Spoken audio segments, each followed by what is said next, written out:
Et bien le bonjour à tous les Wavagers. Aujourd'hui je vous fais une petite vidéo pour vous présenter l'installation et le kit Panneau solaire 150 watts de chez ASE Énergie. Je vous mets le lien du site internet dans la description. Donc voilà la bête. Elle est pas si grande que ça, hein. 54 cm de large par 146 cm de long, donc c'est une taille assez raisonnable, hein, 150 watts, donc ce qui représente à peu près 50 ampères de chargement par jour pour une journée d'ensoleillement dans le sud comme celle-ci, quoi, plein soleil, grand soleil, pas de nuages, donc ce qui est plutôt pas mal. Donc 50 ampères de chargement. Pour vous donner un petit ordre d'idée si vous connaissez pas trop, j'ai un frigo à compression qui consomme entre 20 et 30 ampères d'énergie par jour, par 24 heures on va dire. Et donc là le panneau solaire, s'il fait très beau, je vais gagner 50 ampères. Donc ça va pouvoir nourrir entre guillemets le frigo pendant plus de 24 heures. Donc c'est un panneau solaire souple, donc qui est très fin. Il fait 2 mm ou 3 mm, pas plus. Et vous pouvez le mettre très bien sur une partie donc, qui n'est pas plate, une partie qui est incurvée, courbée. Donc c'est assez pratique si vous voulez le mettre sur un bateau par exemple. Les bateaux sont en général assez courbés. C'est aussi un panneau solaire très connu aux États-Unis. Ce sont des cellules Sun Power Black, donc qui réfléchissent et absorbent mieux le soleil que les autres panneaux solaires. Apparemment, ça je vous donnerai quelques nouvelles après l'installation et pendant mes futurs voyages. Ensuite, donc dans le kit, nous avons un petit passe-toit qui est fourni avec. Donc un passe-toit, ça ressemble à ça. Vous posez donc cette partie-là sur le toit. Bien sûr, avant, il faut faire un trou dans son toit pour pouvoir passer les câbles à l'intérieur. Donc là, nous avons en dessous les câbles qui sont de la batterie qui vont passer ici, tac, ils vont sortir par le toit, ils vont passer par là. Donc c'est un système étanche, hein. Ils vont sortir ici et ils vont aller directement se connecter au panneau solaire. Si vous l'achetez seul, ça coûte entre 15 et 25 €. Donc là, c'est compris dans le pack. C'est vraiment un pack très sympa. Alors ensuite, le régulateur de charge, le plus important, ce qui permet en fait de convertir l'énergie solaire réceptionnée par le panneau solaire en énergie, comment dire ça, en énergie pour consommer sur les frigos, sur les lampes, etc. etc. Donc c'est le nouveau modèle en plus, vous avez une option 30 € en plus pour avoir ce modèle Bluetooth qui vous permet de gérer votre consommation sur votre smartphone, tablette, Android, tout ce que vous voulez. Donc moi j'ai choisi ça, c'est 30 € de plus, ça permet de voir le rendement, donc je trouve ça assez sympa. Voilà, donc c'est fourni avec, donc le prix du pack c'est 385. Ce système là il est entre 160 et 200, donc ça fait déjà pas mal d'argent économisé on va dire. Ensuite vous avez bien sûr le kit de câbles de connexion, donc vous avez deux sets de câbles, donc des câbles pour relier votre régulateur MPPT à la batterie, et ainsi que des câbles pour relier le panneau solaire au régulateur. Donc voilà, câble noir, câble rouge avec des petits embouts spéciaux étanches mâle femelle. Et bien sûr, pour coller le panneau solaire sur le toit, ils fournissent une colle mastic colle PU40+. C'est une colle spéciale en fait qui résiste à la chaleur jusqu'à plus 70 degrés, jusqu'à moins 23 degrés. Voilà, donc je vais passer tout de suite au montage, on va dire, au montage de ce panneau solaire sur mon fourgon. C'est là qu'on va mettre le panneau solaire, donc il faut que je nettoie bien sûr la surface avant. Il y a pas mal de pollen, donc il faut nettoyer la surface comme il faut avant de travailler bien sûr. Donc vous prenez de l'eau un petit peu savonneuse, un petit chiffon, et au boulot. Il faut essayer de faire aussi attention quand vous marchez sur votre toit, ne pas mettre tout votre poids au même endroit en fait, parce que il est possible que vous fassiez des trous en fait, pas des trous traverser le toit, mais des pocs, des bosses. Voilà, donc moi le panneau solaire en fait je vais le fixer ici sur le côté pour éviter d'avoir les câbles qui passent partout sur le camion. Comme j'ai déjà fait toute mon isolation à l'intérieur, je peux plus traverser où je veux au milieu puis passer les câbles dans le toit. Donc ce que je vais faire, c'est que je vais percer là et ça va descendre directement à côté de ma batterie. Voilà, nickel chrome, on va pouvoir commencer à travailler proprement. Alors on va faire ça un peu au pifomètre, hein. Donc voilà où je veux installer donc le passe-toit pour faire passer les câbles. Mon panneau solaire va se trouver là, ici. Les câbles vont faire pour venir ici et passer sous mon toit ici. À l'aide d'un marqueur, vous faites votre marque. Alors on se munit d'une belle perceuse et on y va, hein, on amène.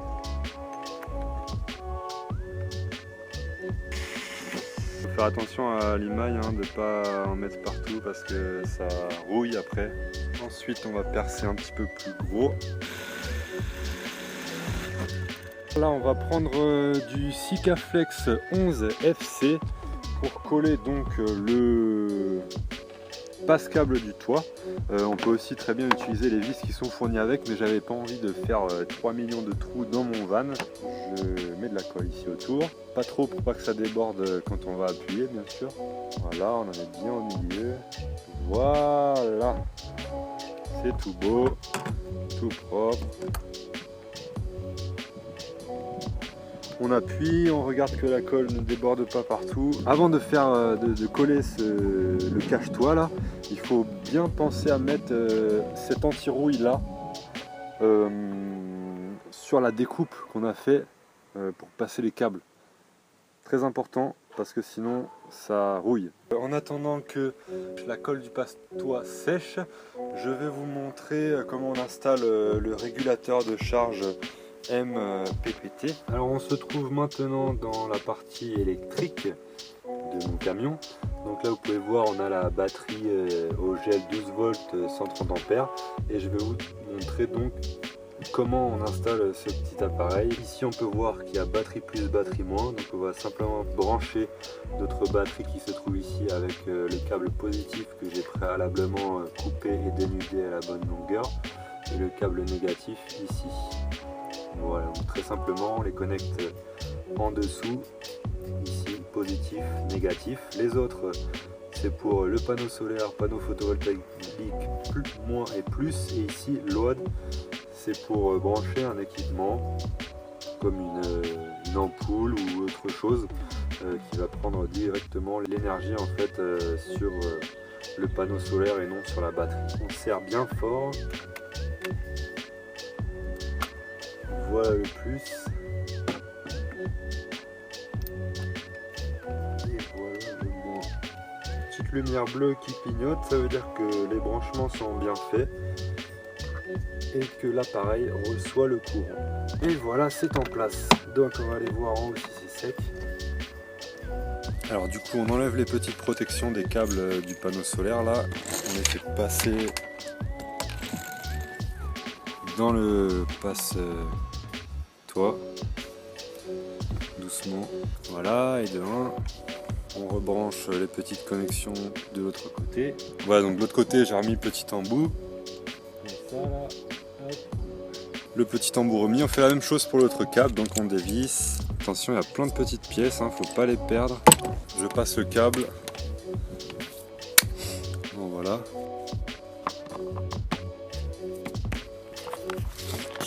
Hop, on remet ça dessus et on va fixer le panneau solaire maintenant. Chat, effet magique. Alors là on va essayer de coller le panneau solaire, enfin on va pas essayer, on va le coller carrément on va dire. Avec donc la colle, mastic colle, on va voir ce que ça donne. Là on est en train de poser la colle hein, les amis.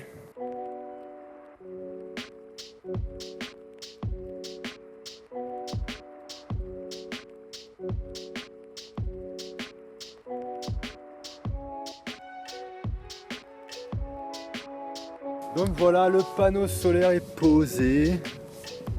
Alors maintenant qu'on a fait passer ces câbles ici dans le passe-toit. On les a connectés ici en dessous aux autres morceaux de câbles qu'on voit là ici en noir. Ensuite ils passent par là, par là, par là, par là, par là. Par ici, ils passent ici derrière. On les retrouve à cet endroit là. On a dit que celui-là c'était le moins, donc on le branche ici. PV- en vis. Et celui-là c'est le plus qu'on va mettre ici. Bon, est-ce que ça pète? Ça pète pas. Voilà, alors la journée est enfin finie et j'ai terminé d'installer le panneau solaire. Ici il y a le panneau solaire fixé donc avec la colle et ça sèche. J'ai mis des grandes planches avec un parpaing dessus pour m'assurer que ça tienne bien quoi. Voilà. Et me voilà 2 mois plus tard avec quelques petits poils en plus dans mon van, actuellement en Espagne, un peu plus au-dessus de la Galice, pour vous faire un petit topo de mon utilisation du panneau solaire que j'ai présenté dans cette vidéo. Et je trouve que c'est un panneau solaire génial. Je pensais pas qu'il allait produire autant d'énergie, autant d'électricité pour tous mes équipements. J'ai une GoPro, j'ai un drone, il y a 2 ordinateurs à charger, 2 téléphones, un frigo à compression, 3 lampes LED au plafond comme celle-ci de 5 watts. Et je ne suis jamais tombé en rade. Limite je peux rester 3 jours voire une semaine dans un camping ou dans un free camp sous les pins ou quoi. Et ben mon panneau solaire, ce panneau solaire là, il va pouvoir me permettre d'alimenter tout ce dont j'ai besoin sans rouler ou quoi que ce soit. C'est vraiment, putain, je m'en mêle trop les pinceaux, mais voilà, j'aime bien peindre, tu vois, je suis un artiste, tu vois, j'aime bien peindre et j'aime bien m'en mêler les pinceaux comme ça. Enfin bref, n'hésitez pas à vous abonner à ma chaîne YouTube pour avoir d'autres vidéos tutos d'aménagement de van, de construction de choses, de voyage, des astuces, etc. J'ai aussi mon site internet www.gregexplore.com où vous pouvez trouver tout sur ce que je fais, ce que je vais faire. Voilà. A plus les Wavagers.